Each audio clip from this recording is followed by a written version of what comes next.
Muzan Kibutsuji the demon leader, या यूँ कहें one of the few central characters in Demon Slayer. तो आज हम मुजान की ही बैक स्टोरी के बारे में बात करने वाले हैं। And hey there guys, welcome back to the channel. स्वागत है आपका एक और नई वीडियो में। एंड या ये चैनल की दूसरी वीडियो है एंड होप सो कि आपको ये पसंद आएगी। सो या without any more further do let's get started.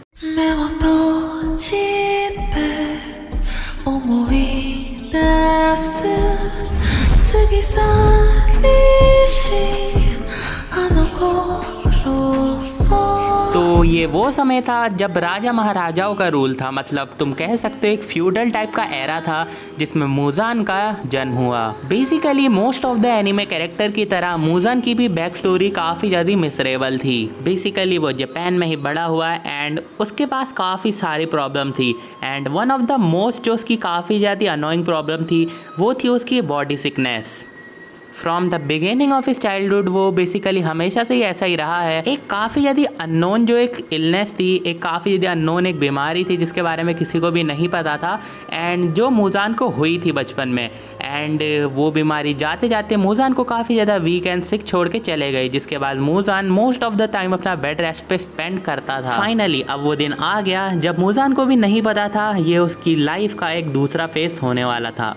Basically वो मिलता है एक डीमन से, तो जो मुजान है वो एक्सीडेंटली उस डीमन के ब्लड के कांटेक्ट में आ जाते हैं एंड फाइनली उसे मिलती है अपने डीमन पावर्स। अब वो अकेला हो चुका था, बेसिकली कोई भी नहीं था उसका साथ देने के लिए। हर जगह उसके पास बस डेमन्स ही होते थे जो कि उतने ज़्यादा कनेक्टिव और इंटरेक्टिव नहीं होते थे, तुम्हें पता होगा।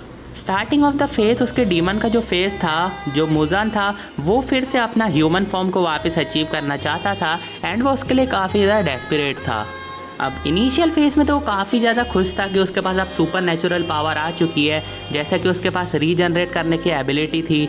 तो हाँ, मोस्ट ऑफ द डीमन की तरह इनिशियल फेज में उसकी जो पावर थी उसने उसका यूज़ करा था बाकी लोगों से बचने के लिए एंड वो हमेशा छुपा रहता था, ऐसा काइंड ऑफ। तो ये था उसका डीमन बनने का इनिशियल फेज। एंड कुछ ऑफ द टाइम के बाद उसको ये देखने को पता चलता है कि उसकी जो लाइफ है वो पूरी तरह से अकेले हो चुकी है एंड अभी वो फिर से ह्यूमन बनना चाहता था एंड उसके पास कोई भी क्योर नहीं था, बट वो काफ़ी ज़्यादा डेस्परेट था इस क्योर के लिए जिसके बाद वो फिर से ह्यूमन बन जाए। जो मुजान था वो अपने डेमन फॉर्म में काफ़ी ज़्यादा डेमन डॉक्टर्स के पास गया एंड ऑब्वियसली बात है कि जो डेमन डॉक्टर होंगे वो उसको ह्यूमन नहीं बना पाते। ऑब्वियसली अगर वो बना रहे होते तो वो खुद को डेमन सबसे पहले ह्यूमन बनाते।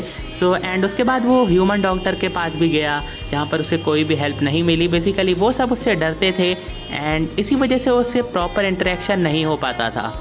अब ऐसे ही साल बीते, या यूँ कहें तो कुछ सेंचुरीज़ बीती। उसके जितने भी अटैम्प्ट थे वापस से ह्यूमन बनने के वो सारे फेल हो गए। अब हर एक बीतते हुए साल के साथ उसका जो गुस्सा था, उसका जो हेट था ह्यूमंस के लिए वो काफ़ी ज़्यादा बढ़ते जा रहा था।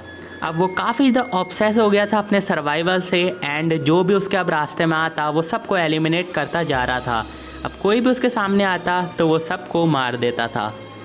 एंड यहाँ से स्टार्ट हुई मुजान के डीमन का एक विलन वाला फॉर्म जो उभर के आता है उसकी स्टार्टिंग।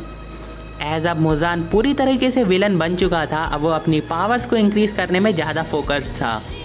उसके विलन बनने के इनिशियल फेज में उसने ये डिस्कवर करा कि जो ह्यूमंस हैं उसको वो अपना ब्लड दे के डीमन बना सकता है एंड जो वो डीमन बनेंगे वो मुजान के थ्रू काफ़ी ज़्यादा लॉयल रहेंगे।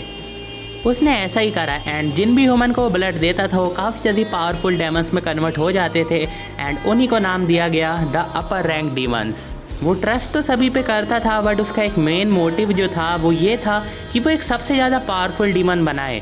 वो एक ऐसा डीमन बने जो कि उसको हमेशा प्रोटेक्ट करे, उसका सर्वाइवल को एग्जिस्ट करवाए एंड उसको ह्यूमन फॉर्म को अचीव करने में उसकी मदद करे अगर वो कर सके तो।